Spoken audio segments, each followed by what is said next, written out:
Assalamualaikum warahmatullahi wabarakatuh. Innal hamdalillah nahmaduhu wa nasta'inuhu wa nastaghfiruh wa na'udzu billahi min shururi anfusina wa sayyiati a'malina. May yahdihillahu fala mudilla lahu wa may yudlil fala hadiya lahu.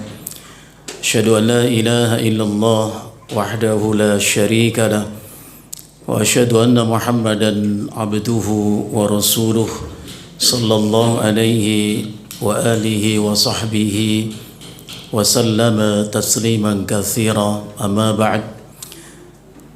Akhi wa akhawati fillah, azani Allah wa iyyakum.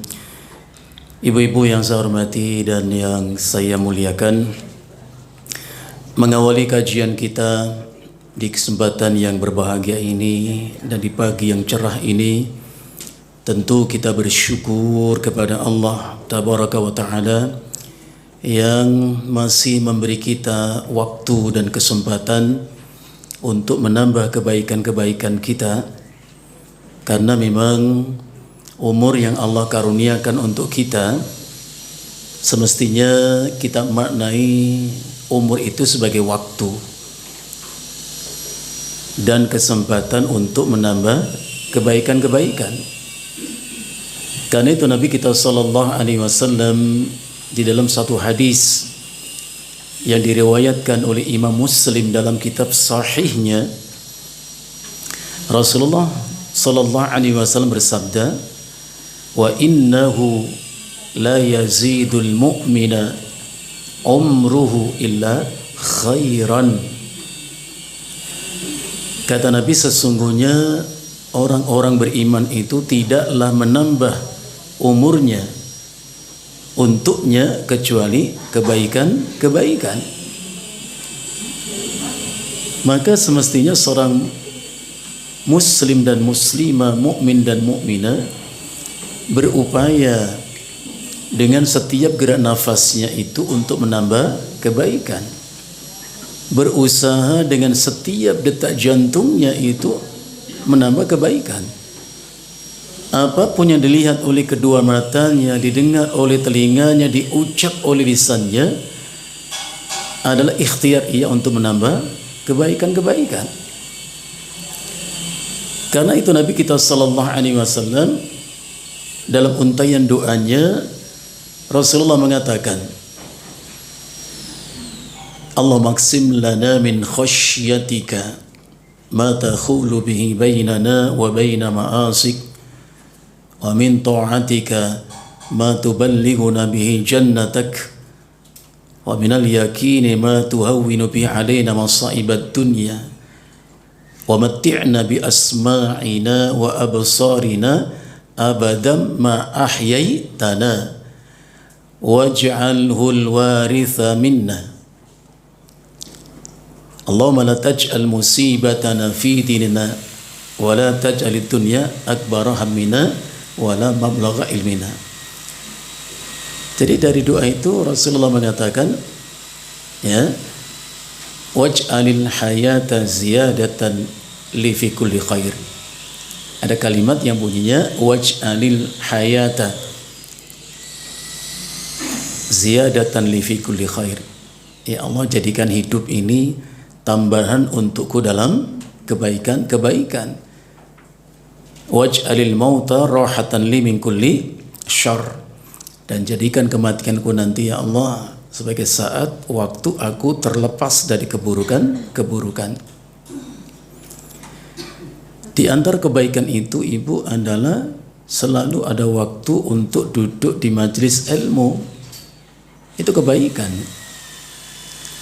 Cukup ucapan Nabi sallallahu alaihi wasallam, man salaka tariqan yaltamisu fihi ilman sahhalallahu lahu bihi tariqan ilal jannah. Siapa yang menempuh suatu perjalanan, mengayun langkah, kemana ditempuh perjalanan itu, kemana diayunkan langkah itu, yaltamisu fihi ilman, dalam rangka untuk mencari ilmu. Apa yang kita dapatkan keutamaan dari itu semua?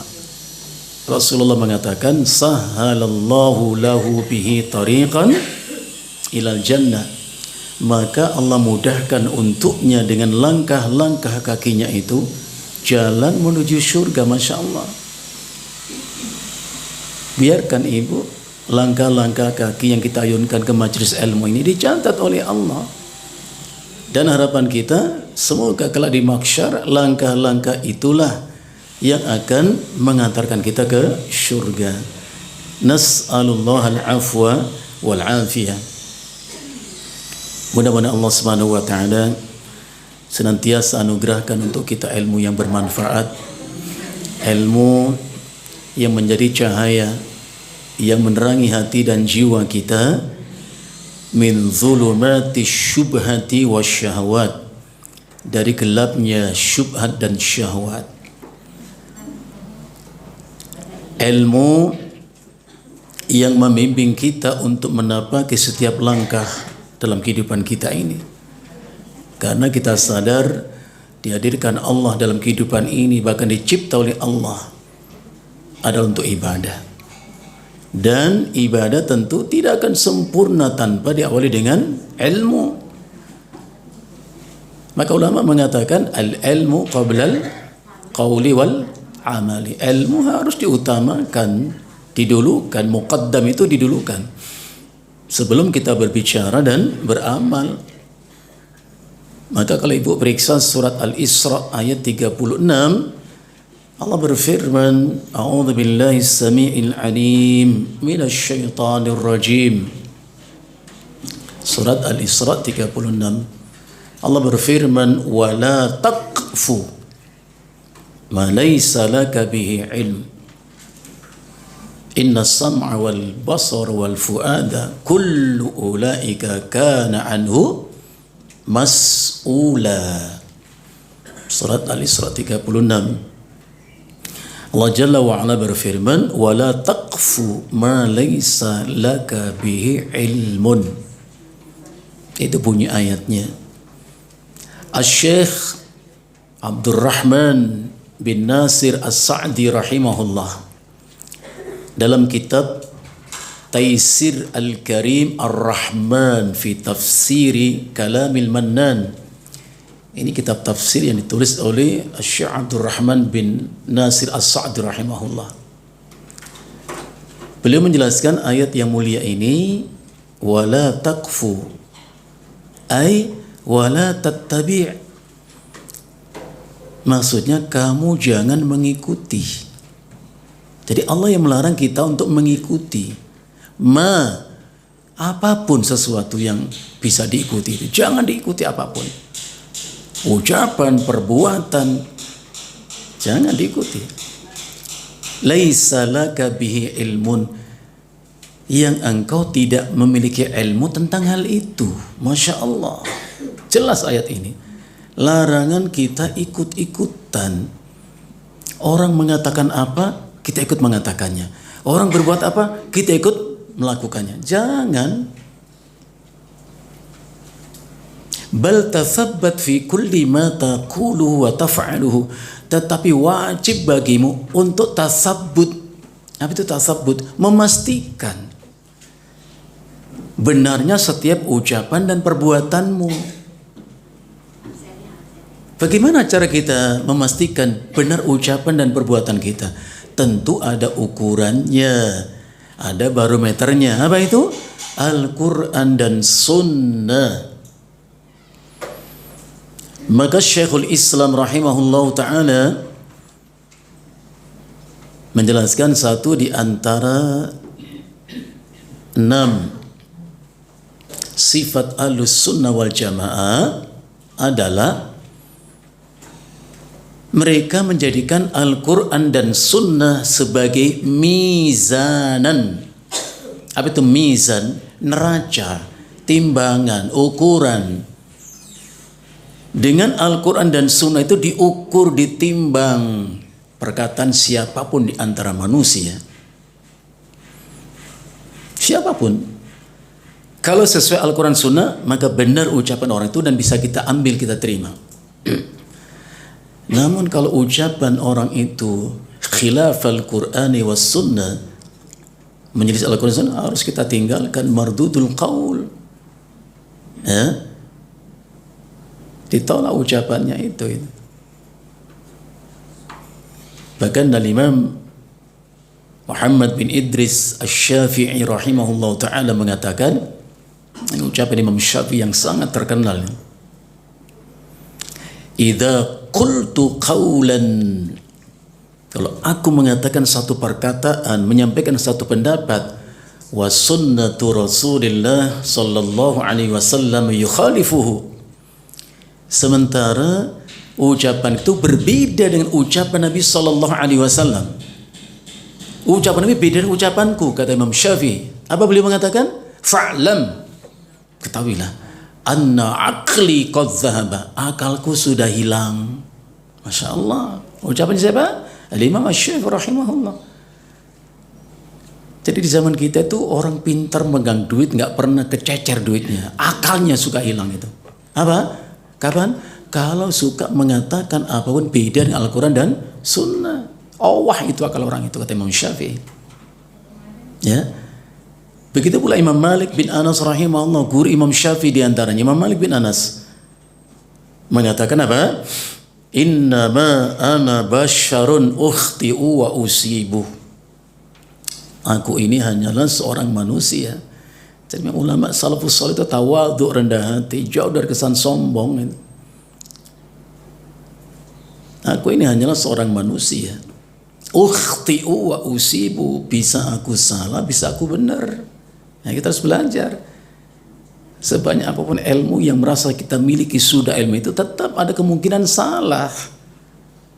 Aku hanyalah manusia, bisa salah, bisa benar. Fanduru ila ma qultu, kata Imam Malik. Maka perhatikan setiap ucapanku. Fa kullu ma faqal kitab wa sunnah fakhuduhu. Setiap ucapanku yang sesuai Al-Quran dan Sunnah, ambil, itu benar. Benar itu. Wa kullu ma khalafal kitab was sunnah fatrukuhu. Setiap ucapanku, pendapatku yang menyelisih Al-Quran dan Sunnah, maka tinggalkan, aku salah. Dan sifat manusia ada kemungkinan salah, kan? Rasulullah mengatakan kullu bani adama khata'un. Setiap manusia punya kecenderungan untuk salah. Itu artinya jangan diartikan selalu salah. Mungkin salah, bukan berarti selalu salah. Kalau berbuat salah diingetin, namanya manusia. Manusia memang mungkin berbuat kesalahan, ucapan, perbuatan mungkin salah, tapi tidak selalu salah. Karena Rasulullah sallallahu alaihi wasallam bersabda, la yuldagul mu'min fi jukhrin wahidin marratain. Itu hadis.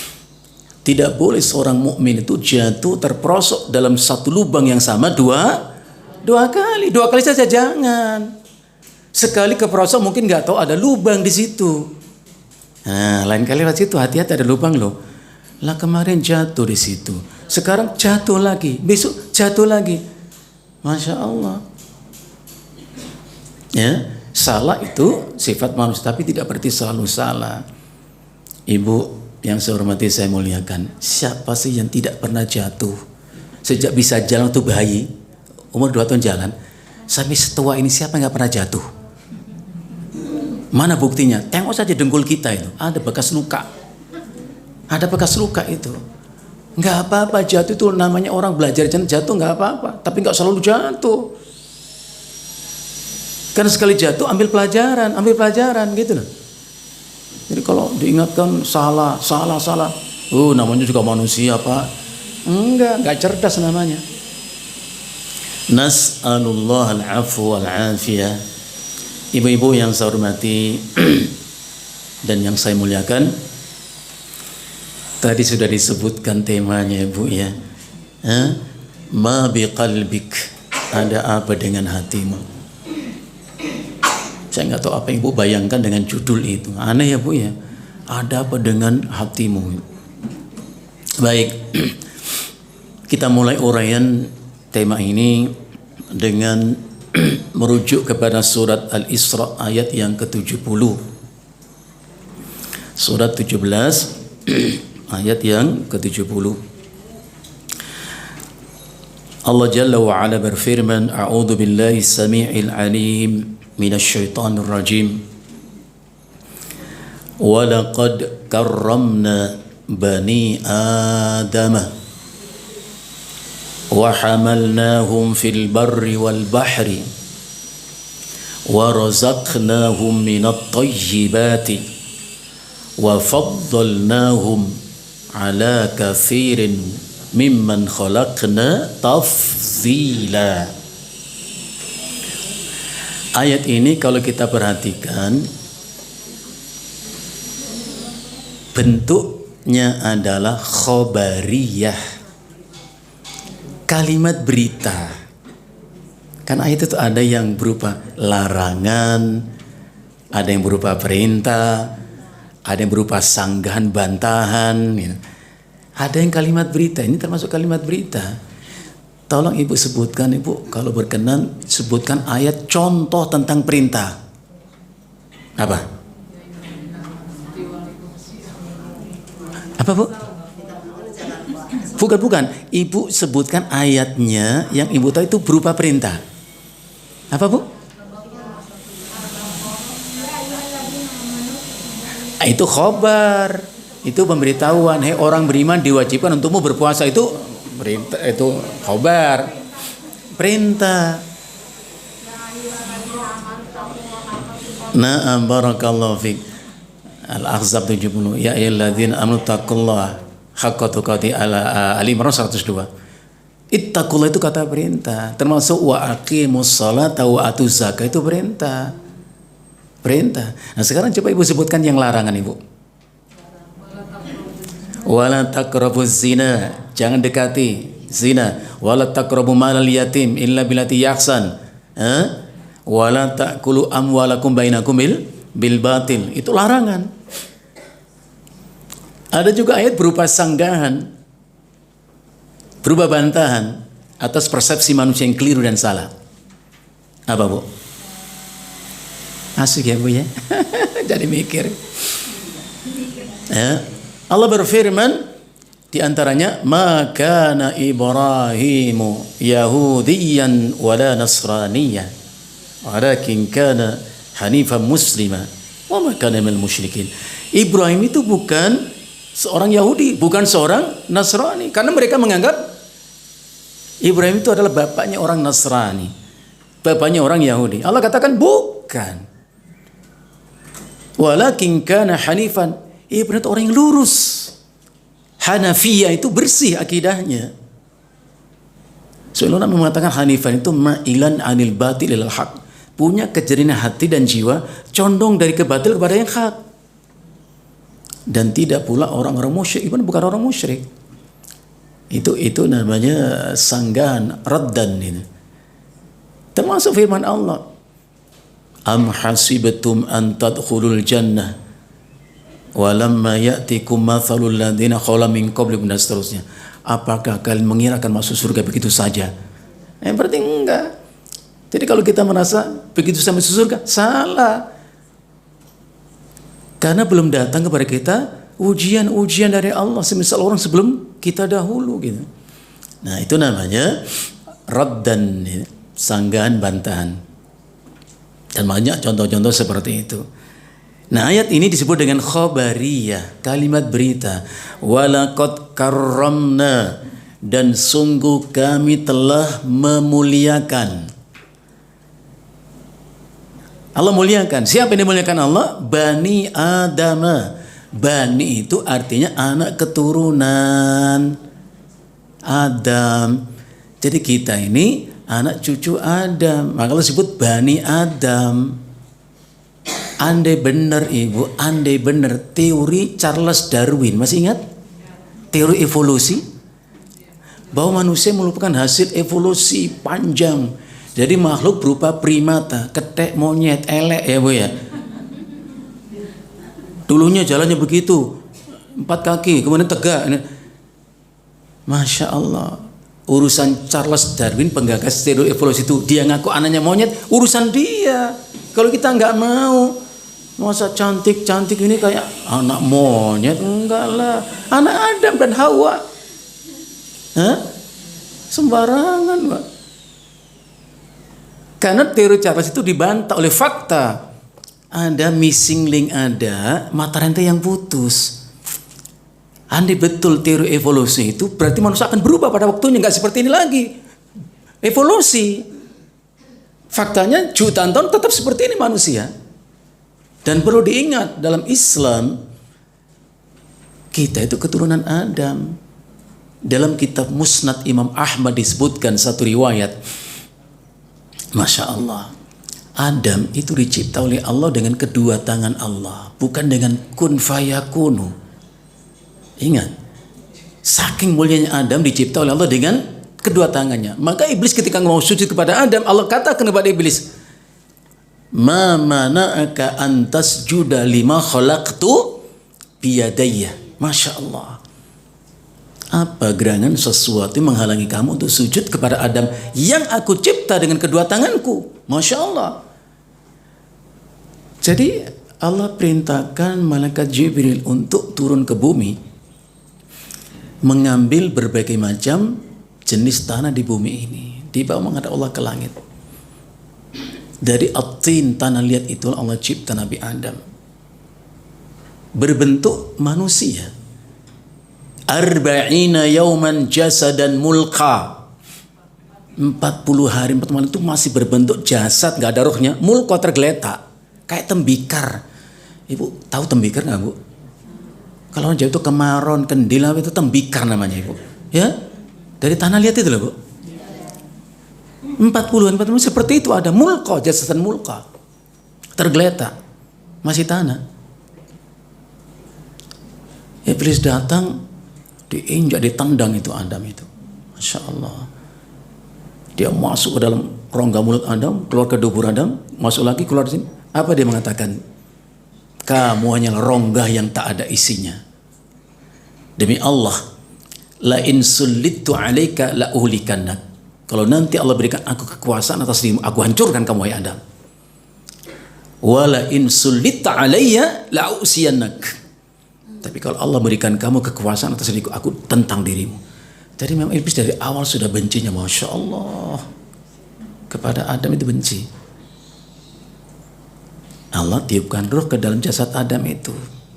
Lewat mana? Lewat ubun-ubun dari atas. Dalam hadis itu dikatakan, setiap bagian tubuh Adam yang semula adalah at-tin, tanah liat, ketika tersentuh ruh itu, sara daman walahman, langsung berubah menjadi darah dan daging. Masya Allah. Sampai ke mata Adam langsung bisa melihat. Turun ke bawah terus ruh itu. Turun ke bawah. Sampai ke pusar. Adam tengok dirinya, Masya Allah, sempurna ciptaan manusia. Adam kagum dengan dirinya. Lantas Adam berdiri. Apa yang terjadi? Ambruk dia, jatuh. Rohnya belum nyampe ujung kaki udah berdiri. Disitulah Allah berfirman, wa kanal insanu ajula. Apa, Bu? Wa kanal insanu ajula. Manusia itu tergesa-gesa. Itu sifat manusia. Al-ajal itu manusia. Belum nyampe ke ujung kaki kok berdiri, ambruk lah. Itu sifat manusia, sifat Adam begitu. Kita juga begitu, Ibu. Belum waktunya kaya, pengen kaya, ambruk situ, banyak utang. Sabar. Ingat firman Allah, la tarkabuna taubakon an taubak. Kau akan lewati tahapan. Ibnu Katsir mengatakan, Masya Allah, gitu. Kita tuh dari bayi, Bu, telentang aja, gitu aja, bisa tengkurap, nggak bisa balik lagi, Bu. Angkat tubuhnya, baru merangkak. Udah merangkak, ditegak, tertati-tati. Kemudian bisa berjalan, bisa berlari, manjat tebing, manjat pohon, naik gunung, dan seterusnya. Habis itu tua, turun lagi kekuatannya itu. Kan begitu. Jadi ada tahapan. Mohon maaf, Ibu, belum waktunya punya istri lebih dari satu, pengen gitu. Belum waktunya, Bang. Hah? Ibu mau tanya, emang Ustaz Khalid punya istri berapa? Saya punya 1. Kenapa? Takut. Bukan takut sama istri, bukan takut sama siapa-siapa. Takut tidak adil.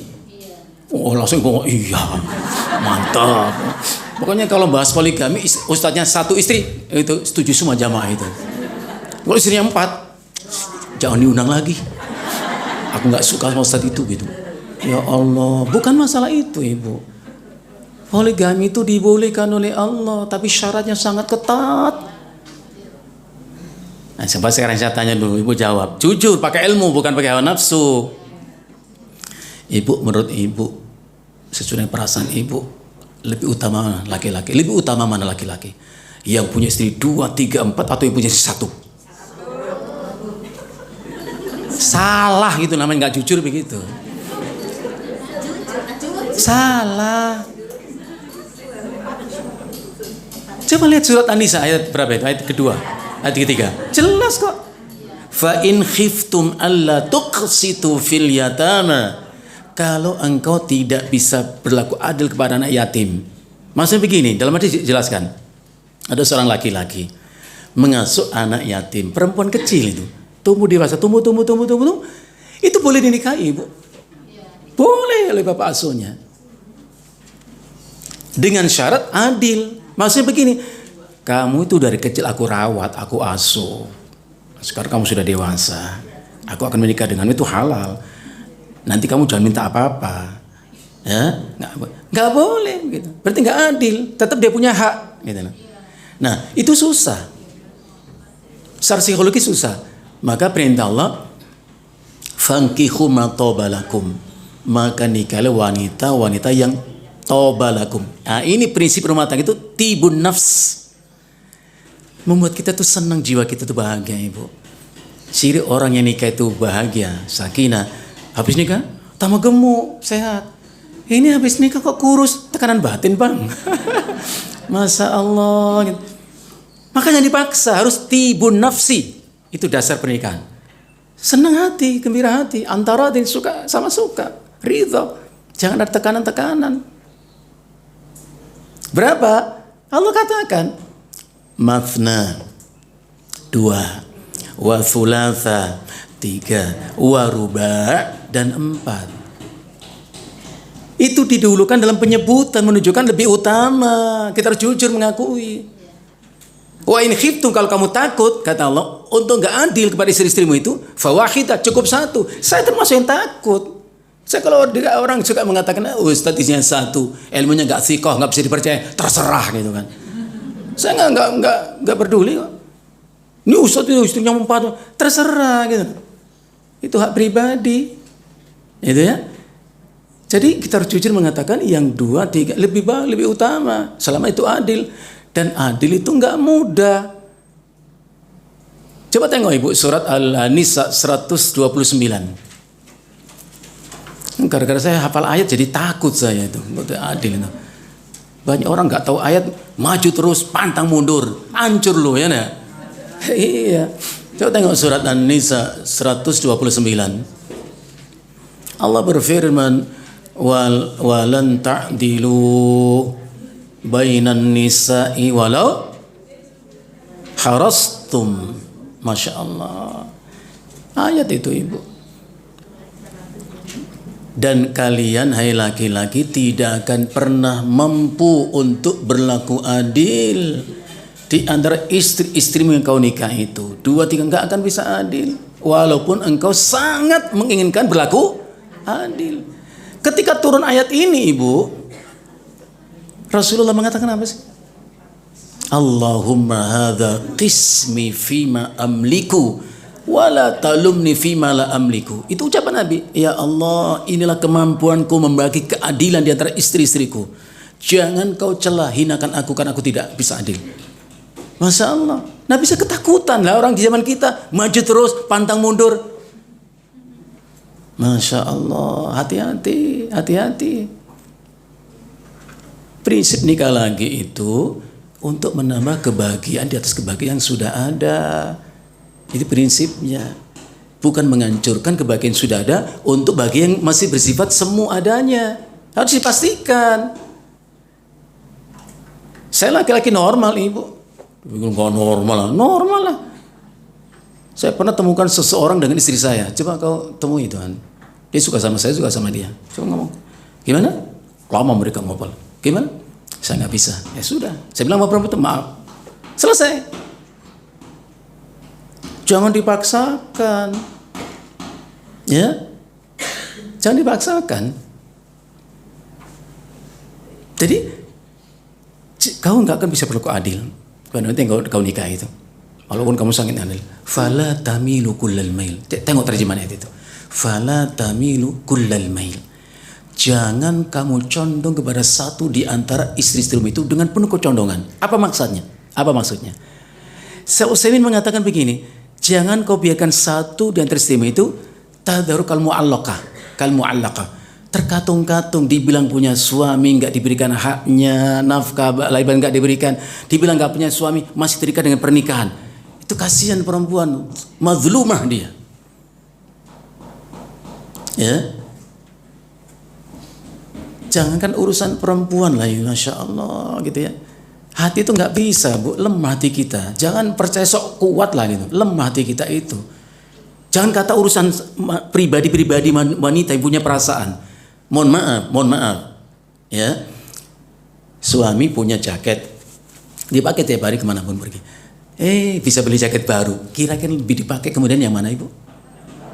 Itu kan sifat manusia. Contoh saja begitu kok.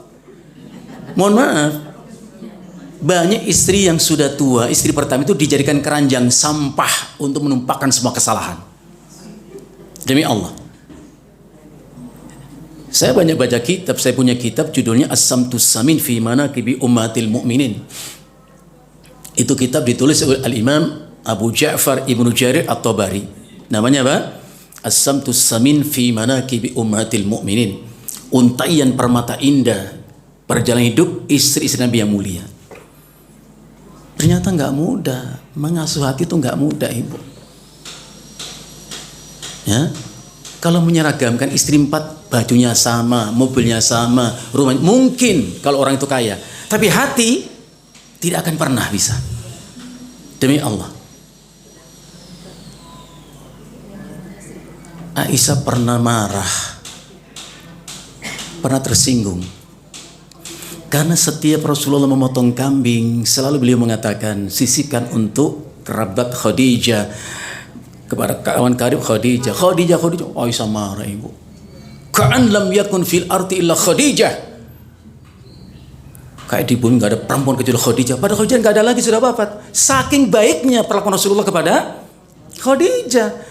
Gak hilang ingatan Nabi akan kebaikan Khadijah. Di zaman kita, ya Allah, sarapan istri yang nyiapin, pakaian istri yang nyiapin. Gitu dijelek-jeleki di depan perempuan lain. Adil gak begini? Adil atau tidak laki-laki seperti ini? Wis mantap. Mantap ya, Bu ya. Makanya saya takut. Ya, semakin kita mempunyai ilmu, takut, Ibu. Ibu pernah nggak membayangkan ujung surat Abasa itu, Ibu? Yauma yafirrul mar'u min akhihi wa ummihi wa abi wa sahibatihi wa bani. Kalau kita artikan apa? Hari itu seseorang bertemu dengan saudara kandungnya, dia lari menjauh darinya. Ketemu bapak dan ibunya, dia lari menjauh dari keduanya. Ketemu anak dan istrinya, dia lari. Pertanyaan, kenapa? Kenapa? Bukankah saudara kandung kita, istri, anak kita, orang tua, orang kita cintai, rindu bila kita jauh dari mereka, bahagia kita bersanding dengan mereka. Kenapa ketemu kok berlari nanti di akhirat? Al-Imam Ibnu Katsir dalam tafsirnya menjelaskan, hari itu setiap orang akan dituntut dan akan menuntut hak yang diabaikan. Masya Allah. Karena itu disebut Allah dengan apa? Yaumul Fasli. Hari diselesaikan semua urusan. Oh, jangankan kita, Ibu, yang punya masalah sesama kita. 2 ekor kambing, kata Nabi, yang berkelahi, patah satu tanduknya, nanti didatang oleh Allah, diadili 2 kambing itu. Kau yang benar, kau yang salah. Setelah diputuskan oleh Allah hukum itu, Allah mengatakan siru turaban, jadilah kamu abu. Jadi abu, Ibu, karena mereka nggak mukallaf, tapi keadilan Allah tegakkan. Ngelihat itu orang kafir mengatakan apa? Wa yaqulul kafir ya laitani kuntu turab. Ya nggak bisa, kau bukan binatang, kau manusia. Jadi siapapun yang pernah kita sakiti, Ibu, akan nuntut nanti di akhirat itu. Saudara yang disakiti oleh saudaranya karena nggak dibagi adil hak warisannya. Orang tua ini diabaikan anaknya, nanti nuntut semua, Ibu. Istri yang disakiti oleh suaminya, dia nggak bisa ngomong apa-apa. Ya, nggak semua perempuan berani sama suami, Ibu. Demi Allah saya paham itu. Ada istri yang hanya bisa meneteskan air mata. Suami yang bijak mampu menerjemahkan makna di balik butiran air mata istrinya itu. Dia bisa paham. Umi, Abi mau nikah lagi ya? Dia diam tapi tes gitu. Itu suami bisa membaca, Ibu, harusnya. Kalau cerdas loh ya. Kalau cerdas dia bisa membaca. Gak usah ngomong apa? Mau nggak sih aku nikah lagi? Kalau nggak aku ceraikan kamu. Ya Allah, jahat. Saya kadang berpikir, kau dulu ngomong apa bang sama istrimu itu? Kau juga nggak ganteng-ganteng amat, kaya juga kagak. Itu perempuan dulu bisa memilih banyak laki-laki yang kaya ganteng. Dia pilih kamu, ada sesuatu yang kau ucapkan pasti. Dia nggak percaya kau adalah suami bagi dia yang paling cocok. Kenapa sekarang kau sakiti? Kenapa kau sakiti dia? Ada yang membuat istri perempuan itu percaya ini suami yang paling bagus bagi saya. Kenapa sekarang dilukai, disakiti? Masya Allah gitu. Jadi ala kulli begitulah, begitu Ibu. Jadi memang harus adil ya. Saya sampai pernah dikata, oh Ustaz nggak paham poligami ya, terserah Allah. Gitu. Bukan nggak paham, itu kan kehati-hatian saja. Saya tidak membenci. Saya pernah menikahkan beberapa orang dan beliau merasa adil. Silakan, kalau nggak ya jangan itu. Ya, karena ada hari pertanggungjawaban nanti di akhirat gitu. Wallahu a'lam bishawab. Itu contoh saja. Kenapa kepanjangan masuk ke sana, Ibu? Saya nggak membahas itu sebenarnya tadi, kok kelanjutan ngomong itu. Jadi Allah berfirman, kami telah memuliakan manusia dan kami ya membawa mereka, wa hamalnahum, dan kami bawa mereka, ya, maksudnya kami mudahkan mereka fil barri wal bahri, untuk menjelajah daratan dan lautan. Itulah hebatnya manusia. Wa razaqnahu minat thayyibat, dan kami memberikan untuk anak Adam itu rizki yang baik-baik. Wa faddalnahum ala katsirin mimman khalaqna tafdhila, dan kami mengutamakan, melebihkan. Tafdhil itu artinya mengutamakan manusia itu dibandingkan ciptaan Allah yang lainnya. Al-Imam Abul Fida Al-Hafidh Ibnu Katsir dalam tafsirnya menjelaskan ayat yang mulia ini.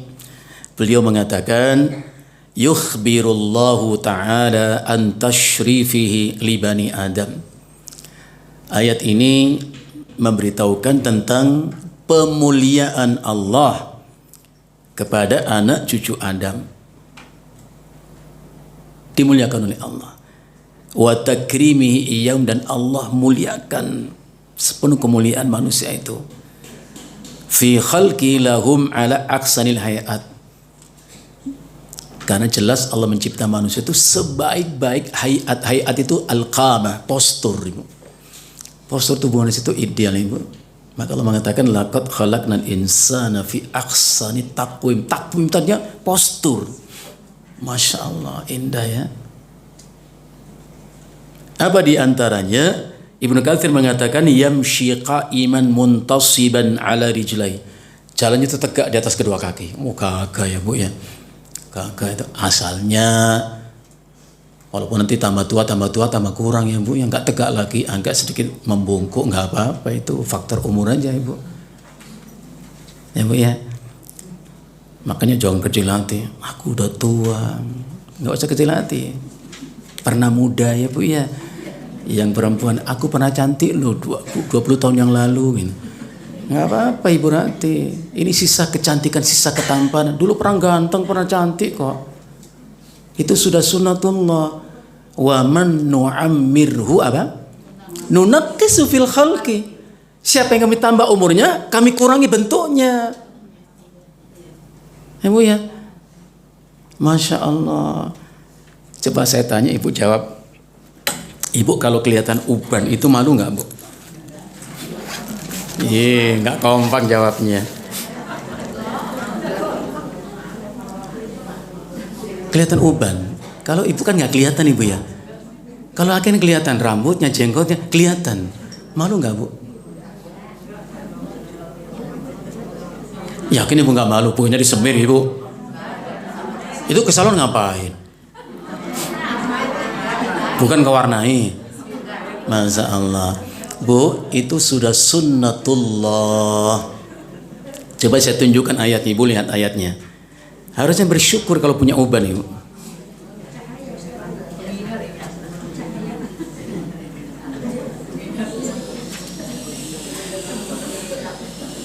Lihat surat Ar-Rum 59, Ibu. Ar-Rum 54, Ibu. 54. Surat Ar-Rum ayat 54. Allah Subhanahu wa taala berfirman, Allahul ladzi khalaqakum. Ini khobariyah juga, kalimat berita. Allah dialah yang mencipta kalian. Min dha'fin. Semula dalam keadaan lemah. Jadi bayi itu lemah sekali, Bu. Jatuh nggak bisa bangun, tengkur nggak bisa balik lagi dia. Summa ja'ala min ba'di dha'fin quwwatan. Setelah Allah menjadikan kamu lemah, Ia jadikan kamu itu kuat. Wis, bisa jalan, bisa berlari, bisa main bola, bisa panjat tebing. Ya Allah. Bisa mendaki gunung, Ibu. Kuat ya. Thumma ja'ala min ba'di quwwatin dha'fatan. Apa, Ibu? Apa kalimat berikutnya? Wa syaibatan. Gitu enggak? Thumma ja'ala min ba'di quwwatin dha'fan wa syaibatan. Kemudian Allah menjadikan kamu setelah kuat itu kembali lemah dan ada kata uban ternyata, Ibu ya. Dalam Al-Quran, ya Allah. Maka Rasulullah mengatakan, mulia, sungguh mulia kata Nabi, orang yang beruban dalam ketaatan kepada Allah. Nah, uban itu ya pasti, Ibu. Kalau udah umur di atas 50 pasti beruban, Ibu. Itu sunnatullah, udah tua. Tapi kalau ada orang laki-laki misalnya umur 50 tahun, 60 tahun, nggak ada ubannya, Ibu, hitam semua itu rambutnya. Berarti orang pinter, Ibu. Pinter milih semir rambut, nggak luntur-luntur dan capek nyemir mulu, biarin aja. Supaya kita tahu kita nggak muda lagi, supaya sadar diri. Maka Ibnu Abbas radhiyallahu anhu mengatakan orang Madinah, orang Ansor, Ibu, kalau masuk umur 40 tahun, masuk usia dewasa, itu dikurangi kesenangan duniawi, interest dunia dikurangi, lebih banyak intensitas urusan agama, ibadah, akhirat. Kenapa? Karena umur manusia itu kata Nabi rata-rata 60. A'maru ummati ma baina 60 ila 70. Rata-rata umur umatku itu 60-70. Ada sahabat mengatakan ada yang lebih dari 70 ya Rasulullah, bahkan 80. Apa Rasulullah mengatakan? Qalilun man yajuzu dzalik. Sedikit umatku yang mencapai umur itu, sedikit. Karena sedikitnya umat yang mencapai umur 70-80, Rasul doakan. Apa doanya? Jadi mohon maaf, kalau ibu sudah di atas 70 berarti yang mendapat berkah doa Nabi, Ibu. Apa Rasul mengatakan? Allahumma arham abna as-sabi'in. Ya Allah, rahmati hambamu yang kau beri umur sampai 70. Nabi nggak sampai 70, Ibu. Aisyah nggak sampai 70. Khadijah nggak sampai 70. 60 rata-rata sekian. Allahumma arham abna as-thamanin. Ya Allah, rahmati hambamu yang kau beri umur sampai 80. Sedikit. Maka jangan suka ngeledekin. Ini udah tua ubanan. Yang sudah tua beruban pernah muda. Yang muda belum tentu sampai tua. Jangan sombong lo ya. Ngeledekinnya sudah tua. Yang tua sudah pernah muda. Situ yang muda belum tentu sampai tua. Baru diem dia. Ya. Suka ngolok-ngolok yang tua ya, Bu ya. Maka kita yang tua nggak usah risau. Aduh, pipiku keriput.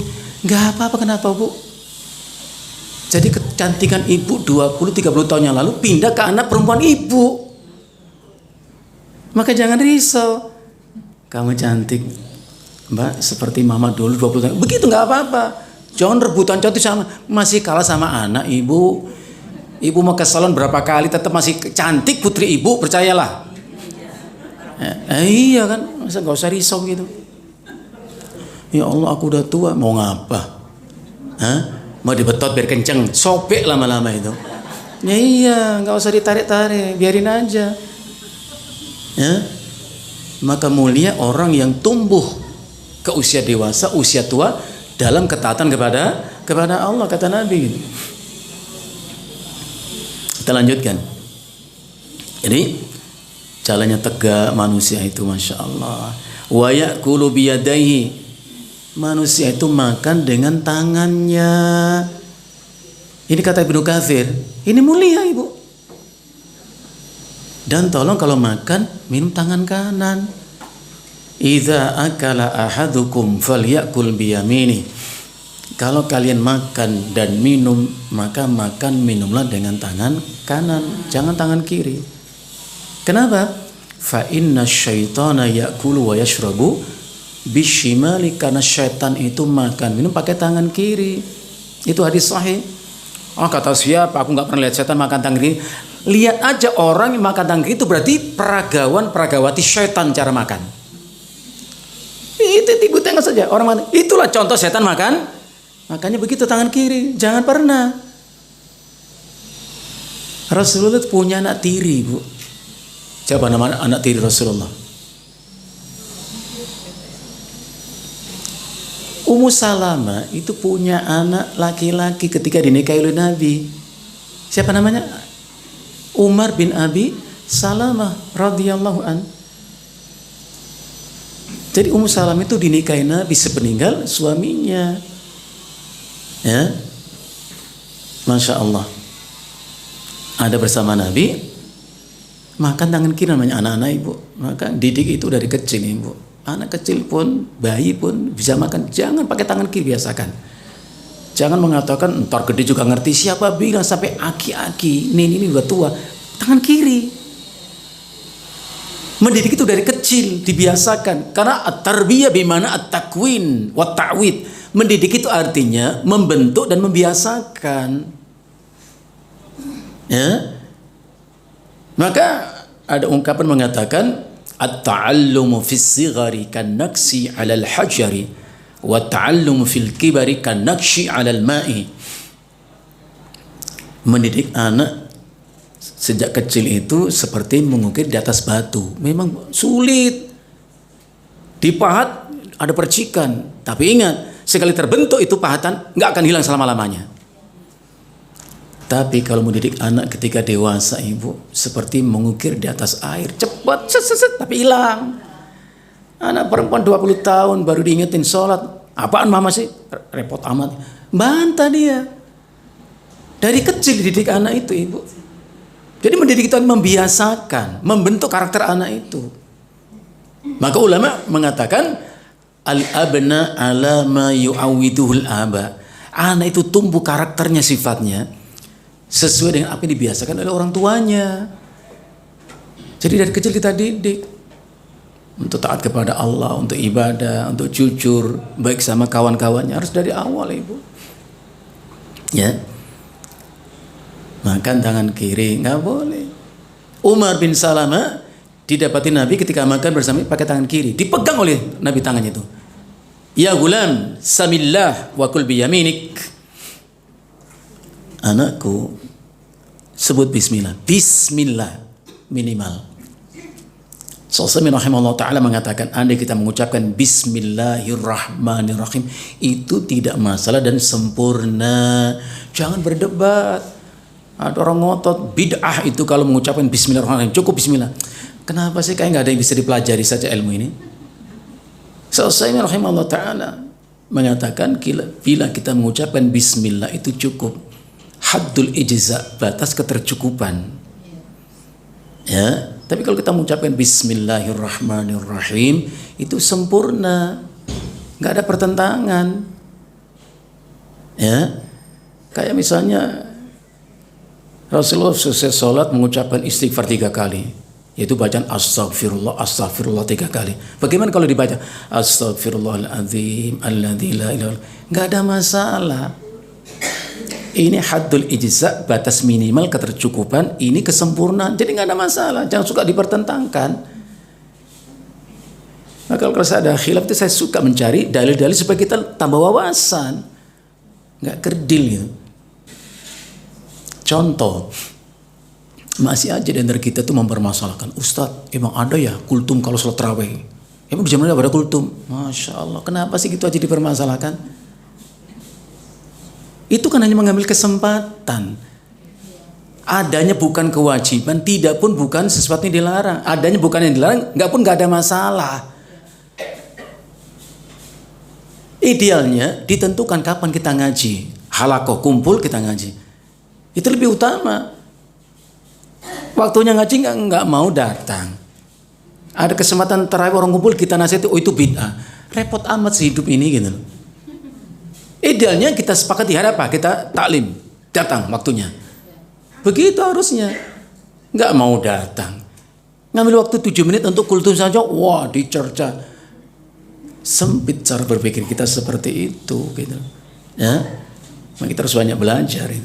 Dari ulama salafus salih bagaimana memahami yang demikian itu. Ya. Jadi samillah, sebut nama Allah, bisa bismillah atau bismillahirrahmanirrahim, tidak ada masalah. Ya, keduanya itu dibenarkan, dimungkinkan untuk kita ucapkan. Ya. Jadi begitu. Dididik dari kecil pakai tangan kanan kalau makan minum. Jangan pakai nalar. Apa sih Pak bedanya, ribut amat sih?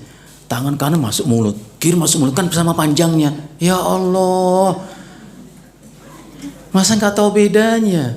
Tangan kanan itu sunnah dan berpahala, tangan kiri itu menjadi sunnah dan berdosa. Ngerti nggak itu berdosa? Masya Allah, itu bedanya gitu.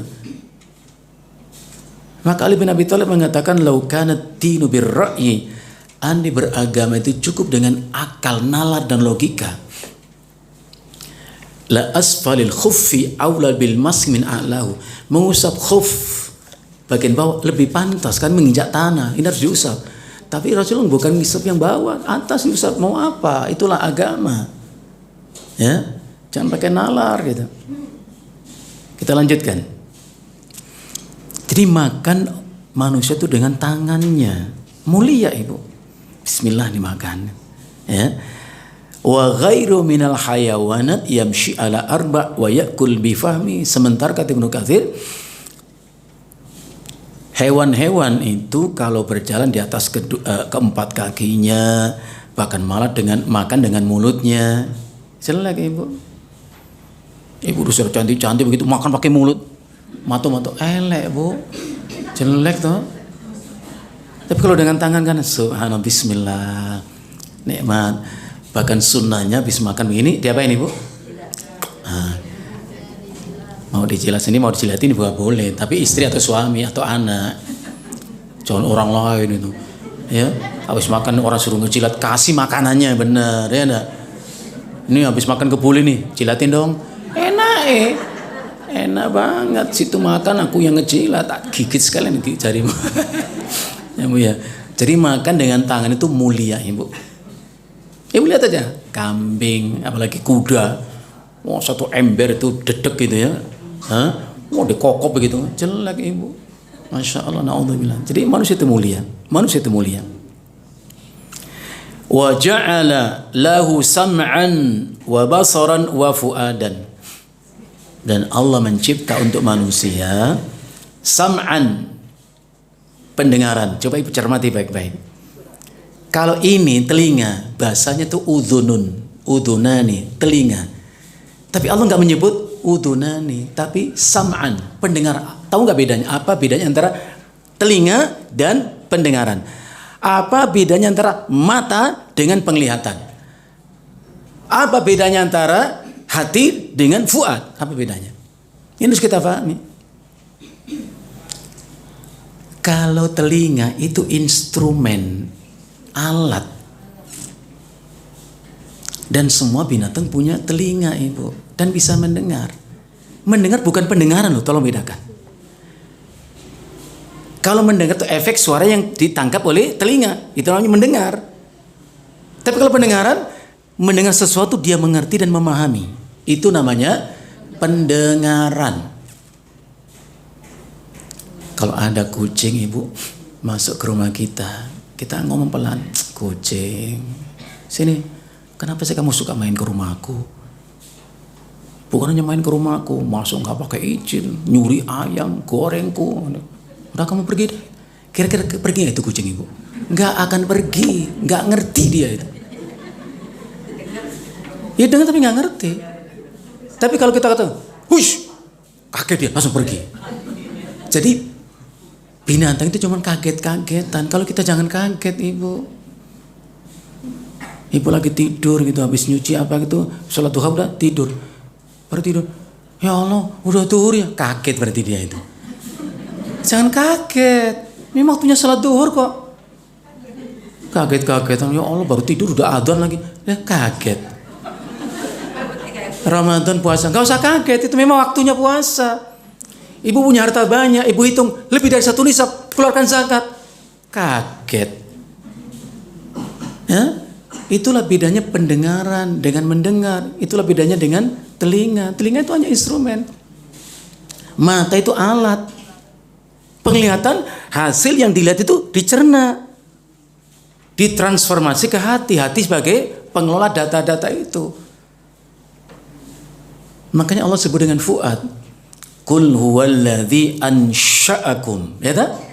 Katakan, dialah Allah yang mencipta kalian. Surat apa, Bu? Al-Mulk, ya. Surat Al-Mulk, coba Ibu lihat ayatnya, Ibu. Surat Al-Mulk ayat yang ke-23. Allah berfirman, Qul huwallazi ansha'akum. Al-insya' itu artinya create, mencipta. Dialah Allah yang mencipta kalian. Jadi kita itu sadar ciptaan Allah. Dan bukan sadar ciptaan Allah semata. Sadar dicipta untuk ibadah. Ya. Sadar kita dicipta oleh Allah. Dicipta untuk ibadah. Maka Zariyat ayat 56 Allah berfirman apa? Wa ma khalaqtul jinna wal insa illa liya'bud. Untuk ibadah. Jadi Allah yang mencipta kita, wa ja'ala lakumus sam'a wal absar wal af'ida. Allah enggak mengatakan wa ja'ala lakumul al-adhana, telinga-telinga, mata-mata. Enggak. Tapi Allah sebut apa? Fungsinya. As-sam'a adalah fungsi daripada telinga. Al-basar fungsi daripada ain, mata. Ya, fuad fungsi daripada hati. Ibu, kalau ibu potong kambing, potong ayam, itu ada hati, ada ampelai ya, Bu ya. Itu hati, bentuknya sama, Ibu. Bedanya di mana? Fungsinya beda. Beda fungsinya, Ibu. Hanya manusia bisa tertawa ketika dia bahagia. Dia mendengar sesuatu, lihat sesuatu, dia bahagia, dia tertawa. Ya. Dia mendengar sesuatu itu dia sedih, dia menangis. Itu manusia karena punya rasa. Ibu pernah lihat ayam nangis, Ibu? Ketawa begitu? Oh, ada ayam ketawa. Itu memang insting dia gitu loh. Lalu dia ayam ketawa kok, tapi nggak ngerti. Hei, kenapa kamu ketawa? Emang dia tahu? Aku lagi bahagia, Bang. Enggak. Itu jenis ayam. Kokoknya panjang dan berliu-liu kok. Itu orang bilang ayam ketawa. Emang ketawa dia? Bukan. Istilah saja. Ya. Jadi kerja hati itu namanya fuad. Maka bahasa Arabnya hati yang suka ibu masak rendang itu rendang ati, rendang paru. Itu bukan kolb itu, tapi kibdah. Kibdah itu bendanya ini, Bu. Nah, benda itu yang ibu lihat itu kibdah, bukan kolbun. Kolbun fuad itu fungsinya. Hah? Binatang punya telinga, punya mata, punya ini. Kalau punya kibdah tadi. Tapi nggak berfungsi, Ibu. Ini membedakan kita dengan binatang. Maka Allah Jalla wa'ala mengingatkan kita.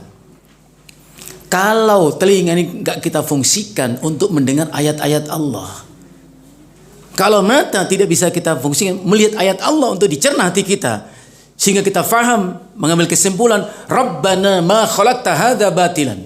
Ya tak? Kan kita disuruh Allah melihat alam semesta ini, Ibu. Ya, surat apa itu? Ali Imran ayat 199, ayat 200 dan seterusnya. Inna fi khalqis 191. Inna fi khalqis samawati wal ardi wa ikhtilafil laili wan nahar la ayatin li ulil albab. Itu khabariyah, kalimat berita. Sesungguhnya pada ciptaan Allah yang berupa langit dan berupa bumi, wa ikhtilafil laili wan nahar, pergantian waktu malam ke siang, siang ke malam, la ayat, di situ ada ayat, tanda, bukti adanya kekuasaan Allah, kehendak Allah yang begitu sempurna. Untuk siapa? Li ulil albab. Ulama mengatakan ulul albab artinya zawil uquli, orang yang punya akal, kecerdasan. Lubun itu artinya cerdas. Berarti enggak semuanya orang disebut oleh Allah ulul albab, Ibu. Banyak orang memfungsikan pendengaran, penglihatan, artinya disebut ulul albab. Siapa mereka itu? Alladzina yadhkurunallaha qiyama, yaitu orang yang selalu mengingat Allah dikala ia sedang berdiri, wa qu'udan, ketika sedang duduk, wa ala junubihim, dan ketika direbahkan tubuhnya. Jadi keadaan manusia itu hanya 3, Ibu. Kalau nggak sedang berdiri, ya duduk, ya rebahan. Nggak mungkin gelantungan kayak kelelawar, ya Bu ya. Masya Allah. Yang menarik, dalam keadaan apapun orang itu, orang beriman itu, Ibu, berdirikah dia, dudukkah dia, rebahkan tubuhnya kah dia, selalu ingat Allah.